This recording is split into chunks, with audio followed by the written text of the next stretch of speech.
ಟಿಕೆಟ್ನ ನಿರೀಕ್ಷೆಯಲ್ಲೇ ಇದ್ದಂತಹ ಸುಮಲತಾಗೆ ಬಹಳ ದೊಡ್ಡ ಶಾಕ್ ಮತ್ತಷ್ಟು ಕುತೂಹಲ ಹೆಚ್ಚಿಸ್ತಾ ಇದೆ ಮಂಡ್ಯ ಅಖಾಡ. ಸಂಸದೆ ಸುಮಲತಾ ಕೈ ತಪ್ಪಿದೆ ಮಂಡ್ಯ ಲೋಕಸಭಾ ಕ್ಷೇತ್ರ. ಮಂಡ್ಯ ನನ್ನದೇ ಅಂತ ಹೇಳ್ತಾ ಇದ್ದಂತಹ ಸುಮಲತಾ ಮಂಡ್ಯ ಯಾವುದೇ ಕಾರಣಕ್ಕೂ ಬಿಟ್ಟುಕೊಡೋದಿಲ್ಲ, ರಾಜಕೀಯ ಮಾಡೋದಾದ್ರೆ ಅದು ಮಂಡ್ಯದಿಂದ ಮಾತ್ರ ಅಂತ ಹೇಳಿದ್ದ ಸುಮಲತಾ ಕೈ ತಪ್ಪಿದೆ ಕೊನೆಗೂ ಮಂಡ್ಯ ಲೋಕಸಭಾ ಕ್ಷೇತ್ರ. ಹಾಗಾದ್ರೆ ಮುಂದೇನ್ ಮಾಡ್ತಾರೆ ಸುಮಲತಾ? ಮೈತ್ರಿ ಬೆಂಬಲಿಸ್ತಾರಾ? ಪಕ್ಷೇತರರಾಗಿ ಸ್ಪರ್ಧೆ ಮಾಡ್ತಾರಾ?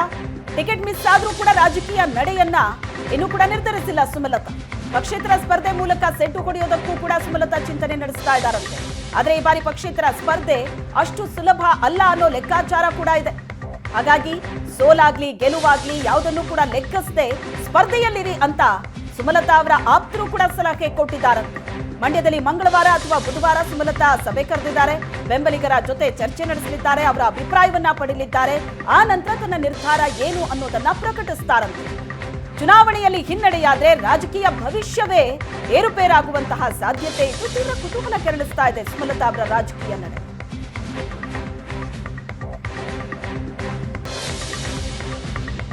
ಇನ್ನು ಮಂಡ್ಯ ಸಂಸದೆ ಸುಮಲತಾಗೆ ಬಿಜೆಪಿ ಟಿಕೆಟ್ ಮಿಸ್ ಆಗಿದೆ. ಇದರ ಬಗ್ಗೆ ಚುನಾವಣಾ ಉಸ್ತುವಾರಿ ರಾಧಾ ಮೋಹನ್ ದಾಸ್ ಪ್ರತಿಕ್ರಿಯೆ ಕೊಟ್ಟಿದ್ದಾರೆ. ಮೈತ್ರಿ ಆಗಿದ್ದಕ್ಕೆ ಸುಮಲತಾಗೆ ಟಿಕೆಟ್ ಮಿಸ್ ಆಗಿದೆ. ಸುಮಲತಾ ಜೊತೆ ಜೆಪಿ ನಡ್ಡಾ, ಪ್ರಧಾನಿ ನರೇಂದ್ರ ಮೋದಿ, ಅಮಿತ್ ಶಾ ಮಾತಾಡಿದ್ದಾರೆ. ಮುಂದಿನ ದಿನಗಳಲ್ಲಿ ಪಕ್ಷ ಸೂಕ್ತ ಸ್ಥಾನಮಾನ ನೀಡುತ್ತೆ, ಸುಮಲತಾ ನಮ್ಮ ಜೊತೆಯಲ್ಲೇ ಇರ್ತಾರೆ ಅಂತ ರಾಧಾ ಮೋಹನ್ ದಾಸ್ ಹೇಳಿಕೆ ಕೊಟ್ಟಿದ್ದಾರೆ. ಮಂಡ್ಯ, ಹಾಸನ, ಕೋಲಾರ ಜೆಡಿಎಸ್ ಬಿಟ್ಕೊಟ್ಟಿದ್ದೀವಿ, ಹಾಗಾಗಿ ಸುಮಲತಾಗೆ ಬಿಜೆಪಿ ಟಿಕೆಟ್ ಕೈ ತಪ್ಪಿದೆ ಅಂತ ಚುನಾವಣಾ ಉಸ್ತುವಾರಿ ರಾಧಾ ಮೋಹನ್ ದಾಸ್ ಹೇಳಿಕೆ ಕೊಟ್ಟಿದ್ದಾರೆ. सुमलता जी 5 साल हमारे सांसद रही हैं, भाजपा का समर्थन किया है और भाजपा से टिकट चाहती हैं तो गलत क्या है। और जब भाजपा उनसे आग्रह करेगी कि हमने ये सीट जेडीएस को दे दिया तो वो जेडीएस के प्रत्याशी को समर्थन करेंगी, हमको ऐसा विश्वास है। हम जानते हैं इसको, वो हमारे राष्ट्रीय अध्यक्ष से मिल चुकी है, अच्छी महिला है, समाज में उनका सम्मान है, हम लोगों से बहुत अच्छे संबंध हैं। आने वाले समय में वो भाजपा की बड़ी नेता होंगी, हमें विश्वास है। अलग क्षेत्र पर क्यों टिकट नहीं दिया? देखिए, हर चीज़ हम यहाँ डिस्कस नहीं कर सकते हैं। कुछ चीज़ें हम लोग को पार्लियामेंट्री बोर्ड में डिस्कस करनी हो, और हमारी पार्टी में अगर आज किसी को कुछ नहीं दिया है तो कल नहीं देगा ऐसा नहीं है। हो सकता है सुमलता के लिए हम लोग बहुत बड़ा रोल प्लान कर रहे हो, ये भी तो संभव है। आने वाले दिन में सुमलता को क्या स्थान देगा? ये नहीं बताते हैं। आने वाला दिन जो स्थान उनको देगा आप देखेंगे, पूरा कर्नाटक देखेगा।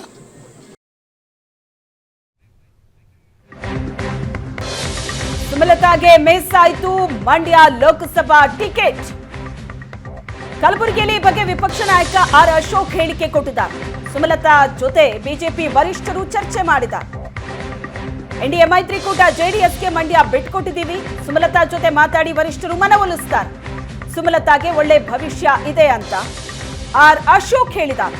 ಹಿಂದಿನ ಚುನಾವಣೆಯಲ್ಲಿ ಸುಮಲತಾಗೆ ನಾವು ಬೆಂಬಲ ಕೊಟ್ವಿ, ಗೆದ್ದ 6 ತಿಂಗಳಲ್ಲಿ ಸುಮಲತಾ ಬಿಜೆಪಿ ಸೇರ್ಬಹುದಾಗಿತ್ತು, ಈಗ ಕಾನೂನಾತ್ಮಕವಾಗಿ ಬಿಜೆಪಿ ಸೇರೋಕ್ಕಾಗಲ್ಲ ಅಂತ ಆರ್ ಅಶೋಕ್ ಹೇಳಿಕೆ ಕೊಟ್ಟಿದ್ದಾರೆ. ಟಿಕೆಟ್ ಮಿಸ್ ಆಗಿದ್ದರ ಬಗ್ಗೆಯೂ ಕೂಡ ಮಾತಾಡಿದ್ದಾರೆ. ಸುಮಲತಾ ಜೊತೆ ಬಿಜೆಪಿ ವರಿಷ್ಠರು ಚರ್ಚೆ ಮಾಡಿದ್ದಾರೆ ಅಂತ. ನೋಡಿ, ಸುಮಲತಾ ಅವರಿಗೆ ನಾವು ಅವರ ಎಲೆಕ್ಷನ್ ನಿಂತಾಗೆ ಬಿ ಜೆ ಪಿ ಎಲ್ಲೂ ಸಪೋರ್ಟ್ ಮಾಡಿರಲಿಲ್ಲ. ಕರ್ನಾಟಕದಲ್ಲಿ 28ಕ್ಕೆ 28 ಹಾಕಬೇಕು ಅಂತ ಹೇಳಿದಾಗೂ ಕೂಡ ನಾನು ಇನ್ಚಾರ್ಜ್ ಆಗಿದ್ದೆ, ಮಂಡ್ಯಾಗೆ ಇನ್ಚಾರ್ಜ್ ಆಗಿದ್ದೆ, ಮತ್ತು 15 ದಿನ ಅಲ್ಲೇ ನಾನು ಕೆಲಸ ಮಾಡಿದ್ದೀನಿ. ನಾವು ಬೆಂಬಲವನ್ನು ಕೊಟ್ಟಿರಿ, ಓಪನ್ ಬೆಂಬಲವನ್ನು ಕೊಟ್ಟಿರಿ. ಅವರು ಗೆದ್ದಾದ ಮೇಲೆ 6 ತಿಂಗಳಲ್ಲಿ ಅವ್ರಿಗೆ ಅವಕಾಶ ಇತ್ತು, ಅವರು ಸೇರ್ಬೋದಾಯ್ತು, ಯಾವುದಾನ ಪಾರ್ಟಿಗೆ ಸೇರ್ಬೋದಾಯಿತು. ಅವರು ಯಾಕೋ ಗೊತ್ತಿಲ್ಲ, ಮನಸ್ಸು ಮಾಡಲಿಲ್ಲ, ಸೇರಲಿಲ್ಲ. ಕೊನೆ ಒಂದು ವರ್ಷ ಇದ್ದಂಗೆ ಹಿಂದೆ ಅವರು ಬಿ ಜೆ ಪಿಗೆ ಸೇರೋಕ್ಕಾಗಲ್ಲ, ಯಾಕೆಂದರೆ ಲೀಗಲಿ ಸೇರೋಕ್ಕೆ ಅವಕಾಶ ಇಲ್ಲ, 6 ತಿಂಗಳ ಒಳಗಡೆ ಸೇರಬೇಕು. ಅದರಿಂದ ಬಿ ಜೆ ಪಿಗೆ ಅವರು ಸೇರಿಲ್ಲ. ಅವರು ಲೋಕಸಭೆಯಲ್ಲಿ ಎಲ್ಲ ನಮ್ಮ ಬಿಲ್லுಗಳಿಗೆ ಬೆಂಬಲವನ್ನು ಕೊಟ್ಟಿದ್ದಾರೆ, ಹೊರಗಿನ ಬೆಂಬಲವನ್ನು ಕೊಟ್ಟಿದ್ದಾರೆ. ಇಷ್ಟಿದ್ರೂ ಕೂಡ ನಮ್ಮ ರಾಷ್ಟ್ರೀಯ ನಾಯಕರು ಅವ್ರ ಜೊತೆ ಎಲ್ಲರೂ, ಪ್ರಧಾನಮಂತ್ರಿಗಳಿಂದ ಹಿಡಿದು ನಡ್ಡಾ ಅವರು, ಅಮಿತ್ ಶಾ ಅವರು ಎಲ್ಲರೂ ಕೂಡ ಅವ್ರ ಜೊತೆ ಚರ್ಚೆ ಮಾಡಿದ್ದಾರೆ. ಅವ್ರಿಗೆ ಒಳ್ಳೆಯ ಭವಿಷ್ಯ ಇದೆ. ಇದು ಹೊಂದಾಣಿಕೆ ಗೊತ್ತಿದೆಯಲ್ಲ. ಈಗ ಎನ್ ಡಿ ಎ ಪಾರ್ಟ್ನರ್ ಆಗಿದ್ದಾರೆ, ಜೆ ಡಿ ಎಸ್ ಅವರು ಎನ್ ಡಿ ಎ ಪಾರ್ಟ್ನರ್ ಆಗಿದ್ದಾರೆ. ಅವ್ರಿಗೂ ಗೌರವ ಕೊಡಬೇಕು. ಅವರನ್ನು ಜೊತೆ ತೆಗೆದುಕೊಳ್ಬೇಕು. ಅವ್ರದ್ದು ಕರ್ನಾಟಕದಲ್ಲಿ ಸಾಕಷ್ಟು ಓಟ್ಗಳಿದೆ, ಅವ್ರಿಗೂ ಮತದಾರರ ಬೆಂಬಲ ಇದೆ. ಆ ದೃಷ್ಟಿಯಿಂದ ಅವ್ರನ್ನೂ ಒಟ್ಟಿಗೆ ತೆಗೆದುಕೊಂಡು ಹೋಗಬೇಕು ಅನ್ನೋ ದೃಷ್ಟಿಯಿಂದ ನಮ್ಮ ಕೇಂದ್ರದ ನಾಯಕರು ಸೀಟುಗಳನ್ನು ತೀರ್ಮಾನ ಮಾಡಿ ಇವತ್ತು ಅಥವಾ ನಾಳೆ ಘೋಷಣೆಯನ್ನು ಮಾಡ್ತಾರೆ. ಇಲ್ಲ, ನಮ್ಮ ಕೇಂದ್ರ ನಾಯಕರು ಮನವೊಲಿಸಿದ್ದಾರೆ, ನೋಡಬೇಕು. ಉಳಿದಿದ್ದು ಅವ್ರ ತೀರ್ಮಾನಕ್ಕೆ ಬಿಟ್ಟದ್ದು. ಕೇಂದ್ರ ನಾಯಕರು ಅವರಿಗೆ ಮನವೊಲಿಸಿದ್ದಾರೆ. ಈ ಬಗ್ಗೆ ಹೆಚ್ಚಿನ ಡೀಟೇಲ್ಸ್ ಅನ್ನ ಕೊಡ್ತಾರೆ ನಮ್ಮ ಪ್ರತಿನಿಧಿ ರವಿ ಶಿವರಾಮ್. ಈಗ ಸಂಪರ್ಕದಲ್ಲಿದ್ದಾರೆ. ರವಿ ಶಿವರಾಮ್, ಈಗ ಮಂಡ್ಯ ಜೆಡಿಎಸ್ ಬಿಟ್ಕೊಡ್ಲಾಗಿದೆ ಅನ್ನೋದು ಇಡೀ ರಾಜ್ಯದ ಜನಕ್ಕೆ ಕಮ್ಯುನಿಕೇಟ್ ಆದ ನಂತರವೂ ಕೂಡ ದೆಹಲಿಯಿಂದ ಬಂದಂತಹ ಸುಮಲತಾ ಮಂಡ್ಯ ಬಗ್ಗೆ ಮತ್ತಷ್ಟು ನಿರೀಕ್ಷೆಯನ್ನ ಇಟ್ಕೊಂಡಿದ್ರು, ಇನ್ನೂ ಫೈನಲ್ ಆಗಿಲ್ಲ ಅಂತ. ಅದೇನ್ ಸ್ಟ್ರಾಟಜಿ ಅದು ಅಂತ ಈಗ ಕೊನೆಗೂ ಕೈ ತಪ್ಪಿದೆ ನಿಜ, ಬಟ್ ವಾಟ್ ನೆಕ್ಸ್ಟ್? ಸುಮಲತಾ ಅವರ ಮುಂದೆ ಇರುವಂತಹ ಆಪ್ಷನ್ಸ್ ಅಥವಾ ಯಾವ ನಿರ್ಧಾರ ತಗೋಬಹುದು, ಹೇಗೆ?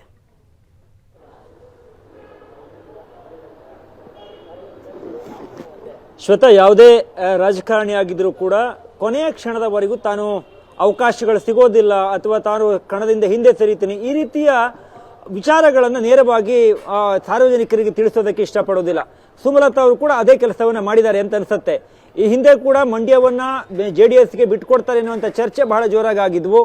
ಆದರೆ ಒಂದು ಹಂತದಲ್ಲಿ ಕೇಂದ್ರ ನಾಯಕರುಗಳ ಜೊತೆ ಚರ್ಚೆ ಆಗುವಾಗ ಈ ಕ್ಷೇತ್ರವನ್ನು ಸುಮಲತಾ ಅವರಿಗೆ ಬಿಟ್ಟುಕೊಟ್ರು ಉತ್ತಮ, ಹಾಸನ ಮತ್ತು ಬೆಂಗಳೂರು ಗ್ರಾಮಾಂತರವನ್ನು JDSಗೆ ಕೊಡ್ತಾರೆ ಎನ್ನುವಂಥ ಚರ್ಚೆ ಆಗಿದ್ದು ಕೂಡ ಸತ್ಯ. ಆದರೆ ಕುಮಾರಸ್ವಾಮಿ ಅವರು ಯಾವಾಗ ತಮಗೆ ಮಂಡ್ಯ ಕ್ಷೇತ್ರವನ್ನು ಬಿಟ್ಕೊಡ್ಬೇಕು, ಅದು JDS ಒಂದು ರೀತಿ ಹೃದಯದ ಭಾಗ ಎನ್ನುವಂಥ ವಾದವನ್ನು ಮುಂದಿಟ್ಟು ಕೇಂದ್ರ ನಾಯಕರ ಬಿಜೆಪಿ ನಾಯಕರುಗಳ ಮನವೊಲಿಸಿದ್ರು. ಆಗ ಸ್ಪಷ್ಟವಾಯಿತು ಸುಮಲತಾ ಅವರಿಗೆ ಆ ಕ್ಷೇತ್ರವನ್ನು ಬಿಜೆಪಿ ಬಿಟ್ಕೊಡೋದಿಲ್ಲ ಅನ್ನುವಂಥದ್ದು. ಅಶೋಕ್ ಅವರು ಇವತ್ತು ಹೇಳಿದಂಥ ಮಾತು ಬಹಳ ಗಂಭೀರವಾದದ್ದು ಮತ್ತು ಬಹಳ ಇಂಪಾರ್ಟೆಂಟ್ ವಿಚಾರ ಅಂತ ಅನ್ಸುತ್ತೆ ಶ್ವೇತಾ. ಈ ಹಿಂದೆ ವಿಧಾನಸಭಾ ಚುನಾವಣೆಯಲ್ಲಿ ಸುಮಲತಾ ಅವರು ನರೇಂದ್ರ ಮೋದಿ ಅವರು ಮಂಡ್ಯಕ್ಕೆ ಬಂದಾಗ ಅಲ್ಲಿ ಬಿಜೆಪಿಗೆ ಬೆಂಬಲವನ್ನು ಕೊಟ್ಟರು. ಆದರೆ ಅದು ಬಾಹ್ಯ ಬೆಂಬಲವಾಗಿತ್ತು, ಅಧಿಕೃತವಾಗಿ ಅವರು ಬಿಜೆಪಿಯನ್ನು ಸೇರ್ಪಡೆ ಆಗಿರಲಿಲ್ಲ. ಈ ವಿಚಾರವೇ ಸಾಕಷ್ಟು ಬಿಜೆಪಿ ಒಳಗಡೆ ಅನೇಕ ಬಾರಿ ರಾಜ್ಯ ನಾಯಕರುಗಳು ಹೇಳ್ತಾ ಇದ್ರು, ನಮಗೆ ಆಂತರಿಕವಾಗಿ ಆಡ್ಕೊಳ್ತಿದ್ದ ವಿಚಾರಗಳು ಕೂಡ ಗೊತ್ತಿದ್ವು. ಸುಮಲತಾ ಅವರು ಇನ್ನೂ ಪಾರ್ಟಿ ಸೇರಲಿಲ್ಲ, ಅವರು ಇನ್ನೂ ನಿರ್ಧಾರವನ್ನು ಪ್ರಕಟ ಮಾಡಲಿಲ್ಲ. ಇದು ಹೇಗೆ ಸಾಧ್ಯ, ಮುಂದೆ ಅವ್ರಿಗೆ ಟಿಕೆಟ್ ಅನ್ನು ಕೊಡಬೇಕು ಕೊಡಬಾರ್ದು ಅನ್ನುವಂಥ ನಿರ್ಣಯ ತೆಗೆದುಕೊಳ್ಳುವಾಗ ಸುಮಲತಾ ಅವರ ನಡೆ ಯಾವುದು ಹೇಳುವುದೇ ಇನ್ನೂ ಅರ್ಥ ಆಗಲಿಲ್ಲ ಅನ್ನುವಂಥ ಚರ್ಚೆಗಳು ಕೂಡ ಪಾರ್ಟಿಯಲ್ಲಿ ಆಗಾಗ ಆಂತರಿಕವಾಗಿ ಆಗ್ತಾ ಇದ್ವು. ಆ ಆಂತರಿಕವಾಗಿ ಆಗ್ತಾ ಇದ್ದ ಚರ್ಚೆಗಳು ಇವತ್ತು ಅಶೋಕ್ ಅವರ ಬಾಯಿಂದ ಬಹಿರಂಗಗೊಂಡಿದೆ ಅಂತ ಅನ್ಸುತ್ತೆ. ಸುಮಲತಾ ಅವರಿಗೆ ಪಾರ್ಟಿಯನ್ನು ಸೇರೋದಕ್ಕೆ ಇನ್ನೂ ಅವಕಾಶಗಳಿದ್ವು, ಆದರೆ 6 ತಿಂಗಳೊಳಗೆ ಅವರು ಪಾರ್ಟಿಯನ್ನು ಸೇರದೇನೆ ಈಗ ಸೇರೋದಕ್ಕೆ ಆಗೋದಿಲ್ಲ ಅನ್ನುವಂಥ ಹೇಳಿಕೆಗಳನ್ನೇನು ಅಶೋಕ್ ಅವರು ಕೊಡ್ತಾ ಇದ್ದಾರೆ. ಸುಮಲತಾ ಅವರು ಪಾರ್ಟಿ ಸೇರದೇ ಇದ್ದ ವಿಚಾರವೂ ಕೂಡ ಬಿಜೆಪಿ ಬಹುತೇಕ ಗಂಭೀರವಾಗಿ ತೆಗೆದುಕೊಂಡಿತ್ತು ಅಂತ ಅನ್ಸುತ್ತೆ. ಯಾಕೆಂದ್ರೆ ಸುಮಲತಾ ಅವರು ಒಂದು ವೇಳೆ ಬಿಜೆಪಿ ಟಿಕೆಟ್ ಕೊಡದೆ ಹೋದ್ರೆ ಅಥವಾ ಒಂದು ವೇಳೆ ತಾನು ಬಿಜೆಪಿಗೆ ಸಪೋರ್ಟ್ ಮಾಡಿ ಅಲ್ಲಿ ತನಗೆ ಗೆಲುವಿನ ಅವಕಾಶಗಳು ಕಡಿಮೆ ಅನ್ನುವಂಥದ್ದಿದ್ರೆ ತನ್ನ ರಾಜಕೀಯ ಭವಿಷ್ಯ ಏನಾಗಬಹುದು ಎನ್ನುವಂತ ತುಂಬಾ ಮುಂದಿನ ಯೋಚನೆಗಳನ್ನ ಕೂಡ ಮಾಡಿ ಅವರು ಪಾರ್ಟಿ ಸೇರಲಿಲ್ವೇನೋ ಹೇಳುವಂತ ಚರ್ಚೆಯು ಕೂಡ ಆ ಬಿಜೆಪಿ ವಲಯದಲ್ಲಿ ಆಗಿದ್ವು. ಈಗ ಅಂತಿಮವಾಗಿ ಬಿಜೆಪಿ JDS ಮೈತ್ರಿ ಆಗಿರೋದ್ರಿಂದ JDSಗೆ ಆ ಕ್ಷೇತ್ರವನ್ನು ಬಿಟ್ಟುಕೊಡುವ ನಿರ್ಧಾರವನ್ನ ಮಾಡಲಾಗಿದೆ. ಬಹಳ ವಿಶೇಷವಾಗಿ ಕಾಣುವುದೇನು ಅಂತ ಹೇಳಿದ್ರೆ ಸುಮಲತಾ ಮತ್ತು JDS ನಾಯಕರುಗಳ ಬಾಂಧವ್ಯ ರಾಜಕೀಯವಾಗಿ ಹೇಳಿಕೊಳ್ಳುವಂತಿಲ್ಲ. ಅದು ಕುಮಾರಸ್ವಾಮಿ ಅವರ ಜೊತೆಗಿನ ನೇರ ವಾಗ್ವಾದ ಇರಬಹುದು, ಆ ದೇವೇಗೌಡರ ಅಲ್ಲಿಯ ಸ್ಥಳೀಯ JDS ನಾಯಕರ ಜೊತೆಗಿನ ಆ ವಾಗ್ವಾದ ಇರಬಹುದು. ಹೀಗೆ ನಿರಂತರವಾಗಿ ಮಂಡ್ಯ ರಾಜಕಾರಣದಲ್ಲಿ ಬಹಳ ಸದ್ದನ್ನ ಮಾಡಿದ್ವು. ಈ ಕಾರಣಕ್ಕೂ ಕೂಡ ಸುಮಲತಾ ಅವರಿಗೆ ಆ ಕ್ಷೇತ್ರವನ್ನು ಬಿಟ್ಟುಕೊಡೋದಕ್ಕೆ JDS ಕೂಡ ಮನಸ್ಸು ಮಾಡಲಿಲ್ಲ. ಕುಮಾರಸ್ವಾಮಿ ಅವರ ಹಠವನ್ನ ಹಿಡಿದು ಮಂಡ್ಯವನ್ನು ತೆಗೆದುಕೊಳ್ಳೋದಕ್ಕೆ ಯಶಸ್ವಿಯಾಗಿದ್ದಾರೆ. ಈಗ ಸುಮಲತಾ ಅವರ ಮುಂದಿರುವ ಆಪ್ಷನ್ ಏನು? ದೆಹಲಿಗೆ ಹೋಗಿದ್ದಾರೆ, ಮಾತುಕತೆಯನ್ನು ಮಾಡ್ಕೊಂಡು ಬಂದಿದ್ದಾರೆ. ಬಿಜೆಪಿ ಆ ಕ್ಷೇತ್ರವನ್ನು JDSಗೆ ಬಿಟ್ಟುಕೊಡೋದಕ್ಕೆ ನಿರ್ಧಾರವನ್ನು ಮಾಡಿಯಾಗಿದೆ. ಈಗ ಕಾಂಗ್ರೆಸ್ ಅಲ್ಲಿ ಟಿಕೆಟ್ ಘೋಷಣೆ ಆಗಿದೆ, ಬಿಜೆಪಿಯಿಂದ JDSಗೆ ಆ ಕ್ಷೇತ್ರವನ್ನು ಬಿಟ್ಟುಕೊಡುವಂತ ತೀರ್ಮಾನ ಆಗಿದೆ. ಸುಮಲತಾ ಅವರು ಏನ್ ಮಾಡ್ತಾರೆ ಹಾಗಾದ್ರೆ? ಬಿಜೆಪಿಯ ಸಖ್ಯದಲ್ಲೇ ಇದ್ದು ತನ್ನ ರಾಜಕೀಯವನ್ನು ಮುಂದೆ ನಡೆಸ್ತಾರೋ ಅಥವಾ ಪಕ್ಷೇತರವಾಗಿ ಹೋಗೋದಕ್ಕೆ? ಈಗಿನ ಮಾಹಿತಿಯನ್ನು ನೋಡೋದಾದ್ರೆ ಶ್ವೇತಾ, ಬಹುತೇಕ ಸುಮಲತಾ ಅವರು ಪಕ್ಷೇತರವಾಗಿ ನಿಲ್ಲುವಂತ ಸಾಧ್ಯತೆಗಳು ಕಡಿಮೆ. ಯಾಕೆಂದ್ರೆ ಕಳೆದ ಬಾರಿಯ ಚುನಾವಣೆ ಈ ಬಾರಿಯ ಚುನಾವಣೆ ಬಹಳಷ್ಟು ವ್ಯತ್ಯಾಸ ಇದೆ. ಕಳೆದ ಬಾರಿ ಚುನಾವಣೆಯಲ್ಲಿ ಸುಮಲತಾಗೆ ಸಪೋರ್ಟ್ ಮಾಡಿದಂತವರು ಅನೇಕರು ಬಿಜೆಪಿಗೆ ಈ ಬಾರಿ ಸೇರ್ಪಡೆ ಆಗಿದ್ದಾರೆ. ಸಚ್ಚಿದಾನಂದ ಬಿಜೆಪಿಯ ಟಿಕೆಟ್ ನೀಡಿ ವಿಧಾನಸಭಾ ಚುನಾವಣೆಯನ್ನು ಸ್ಪರ್ಧೆ ಮಾಡಿದ್ದಾರೆ. ಅಂತವರು ಕೂಡ ಕಳೆದ ಬಾರಿ ಲೋಕಸಭಾ ಚುನಾವಣೆಯಲ್ಲಿ ಸುಮಲತಾಗೆ ಒಂದು ಬೆಂಬಲವನ್ನು ಕೊಟ್ಟಿದ್ರು. ಹಾಗಾಗಿ ಅದೇ ರೀತಿಯ ವಾತಾವರಣ, ಅದೇ ರೀತಿಯ ಬೆಂಬಲ ಈ ಬಾರಿ ಸುಮಲತಾ ಅವರು ಪಕ್ಷೇತರವಾಗಿ ನಿಂತರೆ ಬಹುತೇಕ ಅವರು ಬೆಂಬಲವನ್ನು ಕೊಡುವಂತ ಸಾಧ್ಯತೆಗಳು ಕಡಿಮೆ ಇರ್ತವೆ. ಚುನಾವಣೆ ಕಷ್ಟ ಆಗುತ್ತೆ. ಈ ಕಾರಣಕ್ಕೋಸ್ಕರ ಬಹುತೇಕ ಸುಮಲತಾ ಅವರು ಸೈಲೆಂಟ್ ಆಗಬಹುದು, ಪಕ್ಷೇತರವಾಗಿ ನಿಲ್ಲುವಂತದ್ದು ಯೋಚನೆಯಿಂದ ದೂರ ಹೋಗಬಹುದು ಎನ್ನುವಂಥದ್ದು ಈಗಿರುವಂತ ಚರ್ಚೆ.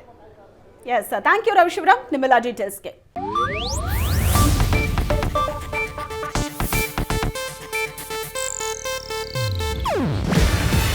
ಇದು ಏಷ್ಯಾನೆಟ್ ನ್ಯೂಸ್ ನೆಟ್ವರ್ಕ್ ಪ್ರಸ್ತುತಿ.